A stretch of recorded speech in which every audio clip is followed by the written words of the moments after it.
Welcome to r/Entitled People.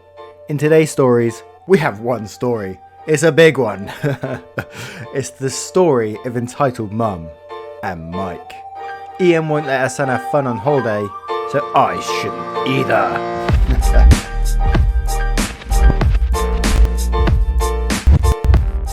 What is up, guys? I do hope you're well. If you enjoy Reddit stories, please consider hitting that like, that subscribe button, and maybe even that notification bell. And with that being said, let's get into today's story. The story is from The Barker26. Ian won't let her son have fun on holiday, so I shouldn't either. Ends in a fight. Note, I'm from the UK, so if any ages/terminology for anything seem off to you, that's why. Full backstory, from ages 4 to 10, I had a group of friends who all lived on my cul-de-sac. All our parents were friends and we were very close. Big sleepovers together, Boy Scouts, etc.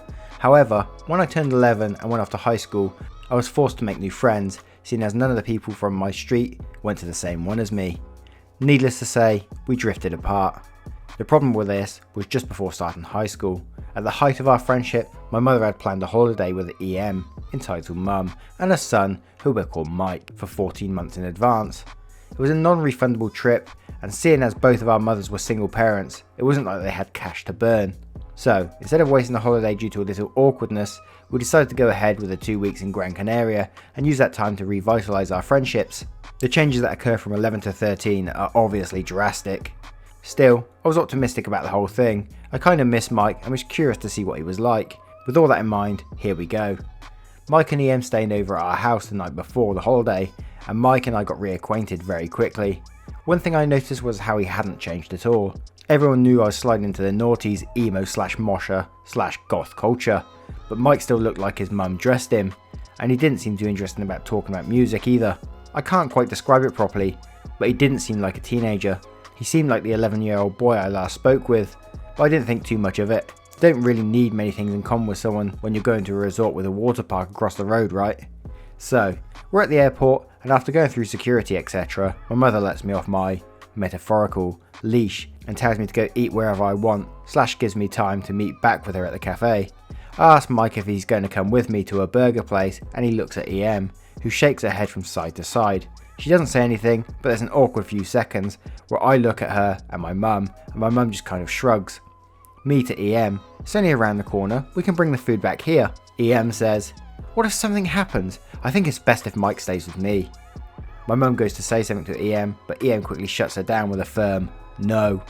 Anyway, I go and get myself a meal with the loose change my mum gave me, and since I felt kinda weird about everything, I bought Mike a large meal with my own money. I go back to everyone and hand the meal over to Mike, and once again, he looks for his mum who sighs. EM says, what's this? Which I say, a cheeseburger meal. Side note, both Mike and I were chubby kids, but since we last saw each other, I'd lost 3 stone, where he was around the same weight. EM to Mike, absolutely not. Throw it away. I don't want that stuff anywhere near you. There's another long pause, and suddenly I feel guilty for doing what I assumed was a nice thing. I was also a little pissed that I'd spent money on that meal, but my mum is a vegetarian and couldn't eat 2 meals, so whatever. I proceed to sit next to my mum, and she reassures me that I didn't do anything wrong. There was some notable tension in the air, and we continue with our trip. Just before we get on the plane, Mike mentions something about wanting the window seat to EM, so EM suddenly grabs me at the gate by my wrist and tells me to let Mike on first, so there are no arguments over it. Again, this pissed me off, as I'd have happily let him have it if he asked. I let my mum know that Ian was starting to annoy me when we got on the plane, but my mum said that Ian was probably stressed from the travelling and thought it would be fine once we got there. The next thing I know, we was in the air, and after 5 minutes of staring at his phone, not out of the window, Mike falls asleep. My mum and EM are behind us. EM is reading a book with her headphones in, ignoring my mum. Being the extrovert that my mum is, and easily bored, it didn't take long for her to start chatting with a couple of people who were in the next aisle. They also happened to be staying at the same resort, and had 4 kids of their own, who were all early mid-teens. Those kids were in the seat next to Mike and I, so naturally, I strike up a conversation with them, and we all became fast friends. Several times during the bonding experience, EM would pull her headphones out and ask my mum to keep it down because she couldn't focus on her book, or tap me on the shoulder and make a shh gesture through the gaps in the seats because she didn't want me waking up Mike in the middle of the day. I was still a little pissed at her, so I pretty much ignored this. Before we land, my mum makes plans to meet her new friends at the resort bar later that night, and I make plans to meet their kids at the same time. Of course I'll be bringing Mike along too. The flight from the UK to Gran Canaria is only around 4 hours and we're arriving at midday, so jet lag wasn't going to be an issue. If anything, my mum and I were pretty buzzed. EM on the other hand, was not. The room we was in was a twin family room, 2 double beds and a pull-out sofa, as it was cheaper than getting 2 double rooms, and let us bump our trip from 10 days to 14. I guess we assumed that EM and Mike wouldn't want to spend the first night at the resort cramped in the room, but the moment my mum told EM that we made plans to go out, she got angry. Also, she insisted Mike sleep in her bed, rather than Mike and I share a sofa bed and our mums got a double bed each. Not a huge deal, just thought it was odd. EM said, "What time will you be coming back? I don't want to be woken up after having flown all day." Again, 4 hours on a full night's rest. My mum said, "Well, why don't you come with us? I thought you'd want to check the place out." EM, as if my mum was an idiot. "Because I'm tired. Honestly, it'll hit you the moment you go out tonight, so you might as well just stay in and get a good night's rest." My mum said, "I don't want to be stuck in a room all night. Come on, let's go and have a drink and see what's on." No, this is my holiday and I'm doing things at my pace. This holiday was split 50-50. My mum and I decided to go anyway, and when the time came to leave the room, I noticed Mike was sat on the edge of his mum's bed sulking. He obviously wanted to come with us rather than stay in the room, as there was arcade machines, games, music and a show going on right outside. Me to Mike, "Why don't you come with us?" Once again, Mike looks to his mum, who does a trademark sigh. EM to me, "He's tired." I say to Mike, "Do you want to come or do you want to go to sleep?" EM shoots up, seemingly offended. "Don't ignore me, I told you he's tired." At this point, my teenage angst was boiling over. I'd spoken back to people for far less, and had only bitten my tongue when she grabbed me by my wrist because I didn't want the holiday to be awkward. Thankfully, my mum could see that I was about to go off and stepped in. My mum says to EM, "I'll watch Mike, don't worry, and we'll be back by 11. EM pauses for a moment, then says 10:30.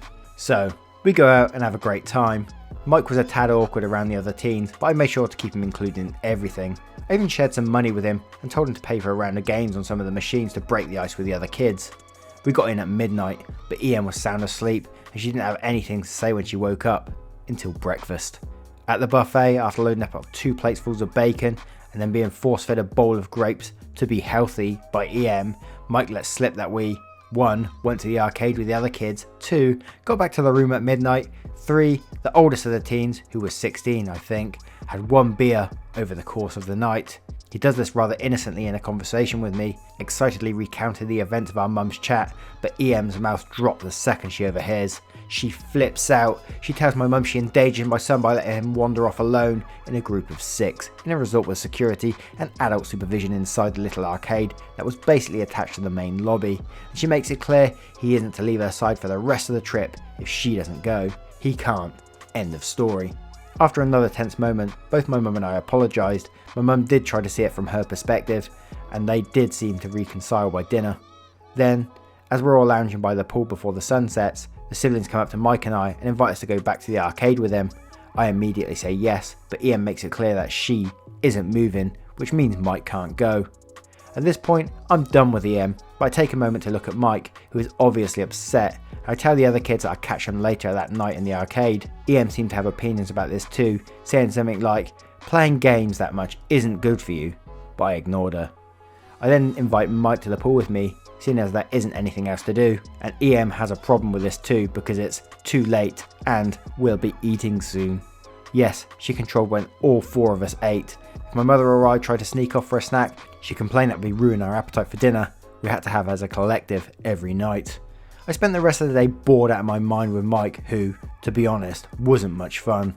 Nighttime comes around again, and EM comes out this time, but she sits at the bar and she won't let Mike leave her side, meaning he has to sit next to her and watch her get drunk on wine, but even that has its drama. We've gone to an all-inclusive again for money reasons, and they usually allow you to drink alcohol for free so long as it's house. If you want anything branded or a cocktail, you pay. Ian didn't seem to like this and continued to complain that house wine tasted of piss quite loudly, especially when the barman was refilling her glass. After listening to her ramble for 20 minutes, I was done. I want to go and have some fun with the other teens regardless if Mike could come or not. So after I speak with my mum, she insists I not feel guilty about leaving Mike as it was on EM. She tells me it's my holiday too, and that I should do what I want to have a good time. So that's what I do. For the next 5 or 6 days, I spend pretty much every second with the other kids, but I always invited Mike.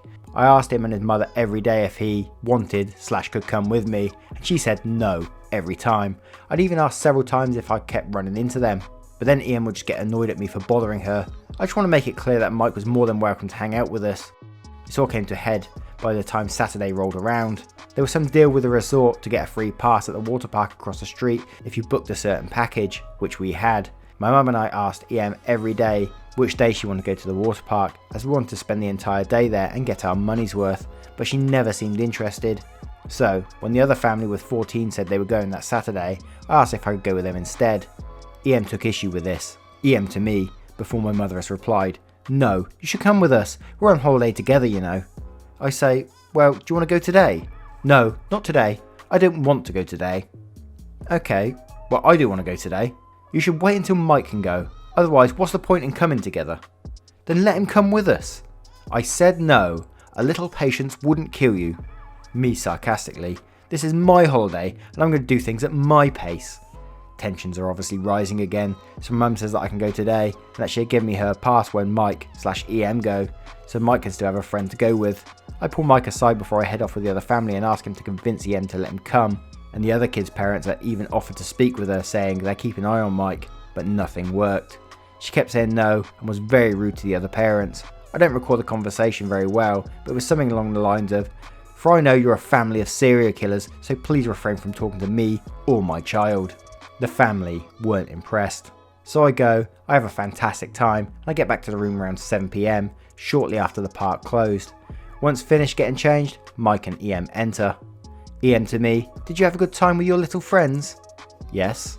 "Really? Because I thought I saw you earlier on your own by the pool. Thought they might have ditched you." Me, baffled. "No, I was at the park all day. Did you have a good time reading your book?" EM just grunts at me and makes her way to bed. Me to Mike, "I wish you'd been there. Kieran," one of the other teens, "did a backflip off the diving board. It was cool." EM under her breath mocking me, "It was cool."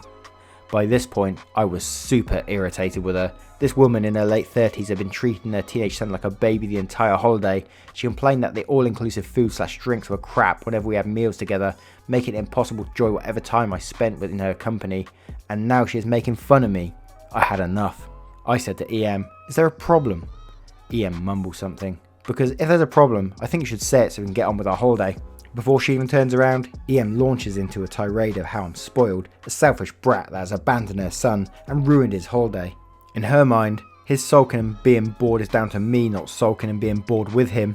She tells me I've been dragged up and not brought up, and that my mother should have done a better job. When I try to reason with her, which, to be honest, only lasted 5 seconds because I was getting very angry, and ask what's the harm in Mike and spending some time with people our own age, she goes off about drugs and alcohol, abduction and foreign rapists and all sorts.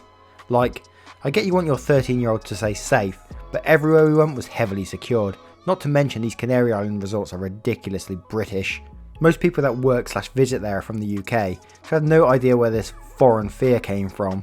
And if she truly thought the place was a danger, why book it to begin with?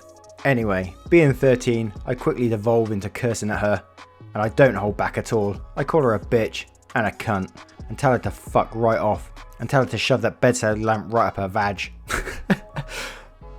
I just get plain nasty with her. I'm not proud of it, and she used my language / attitude as "this proves I'm right" argument. But I was beyond caring. By the way, this all takes place in about 5 minutes, and just as we really start to go at it, and after she's insulted my mother's parenting numerous times, the bathroom door swings open, and out comes my mum. She'd been in there the entire time, and she heard everything. At first, I think I'm in trouble for my language, but, to my surprise, my mum didn't say a word to me. Instead, she goes off at EM like I've never seen her go off before. She did have a conversation with me about my language later that night. EM is pretty much silent through this whole ordeal. From the second my mum starts yelling at her, she buries her head in her book in the corner of the room and doesn't look away for a solid minute or two. Then, Mike, who, understandably, didn't like seeing his mum getting yelled at, suddenly turns to my mum and shoves her.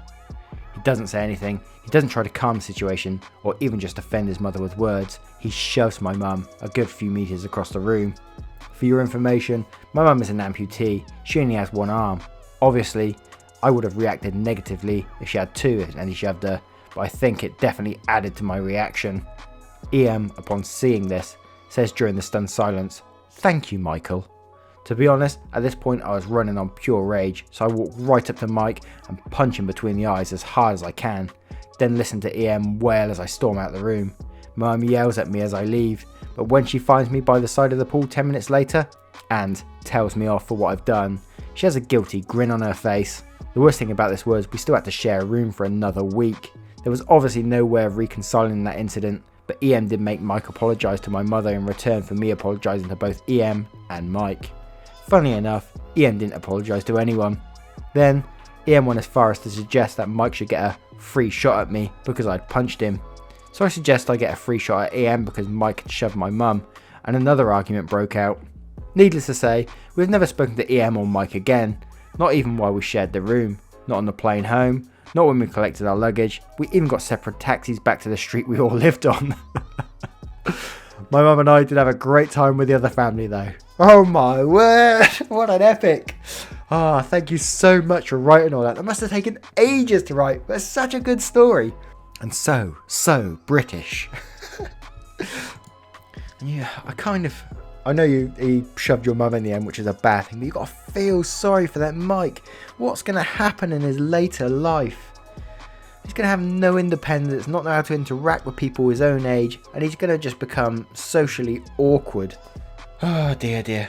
But praise to you, man, because the whole time you was trying to encourage him, you wasn't leaving him out of stuff, you was actually trying to get him involved. So it's all down to his mum, and he's going to end up like, I can't even explain it. What do you think of this story? What do you think of that mother? Have you got a mother like that? Let me know in the comments below, because I'd love to hear it. And if you enjoy Reddit stories, don't forget to click that like, that subscribe button, and that notification bell. Thank you very much, guys. Take care. Much love. Goodbye.